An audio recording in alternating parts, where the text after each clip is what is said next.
Montpellier est une ville de gauche, une affirmation confortée par le premier tour de la présidentielle.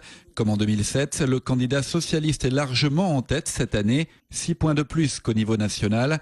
Le FN, lui, ne se place qu'en 4e position. Montpellier est à l'envers de sa région. Il y a 50 ans, on appelait Montpellier la capitale blanche du Midi rouge. Parce que tout le Midi était socialiste ou communiste et Montpellier était à droite. Et maintenant, c'est exactement l'inverse. La plupart des villes de la région sont à droite et Montpellier est très fermement ancré à gauche. Le Front National est particulièrement bas à Montpellier le candidat socialiste est particulièrement haut. Donc Montpellier est tout à fait atypique. Mais là aussi, pour des raisons sociologiques. C'est une ville qui est jeune, c'est une ville dans laquelle il y a beaucoup de diplômés, c'est une ville très tertiaire, c'est une ville qui a des particularités et dans laquelle les quartiers populaires n'ont pas du tout voté de la même manière qu'ils le font dans d'autres villes. Des quartiers populaires qui ont un peu moins voté tout en plaçant François Hollande à 45%.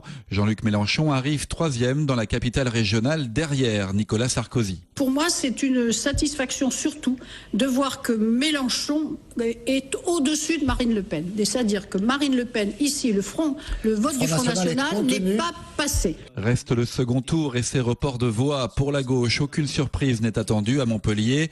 L'union devrait être large. Dès dimanche soir, les Verts, qui font pourtant partie de l'opposition municipale, appelaient à voter François Hollande. Le Front de gauche faisait de même.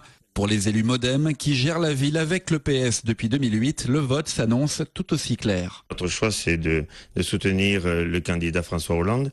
Depuis de nombreux mois, tous les élus MoDem qui ont fait le choix de travailler dans le cadre d'exécutifs de gauche, que ce soit des mairies, que ce soit des départements, que ce soit des régions, nous pensons que nous devons continuer à défendre nos idées, y compris au niveau national, dans le cadre, je dirais, d'une politique qui corresponde le mieux à nos valeurs. Rendez-vous donc le 6 mai à Montpellier. En tout cas, le candidat socialiste n'a pas vraiment de soucis à se faire.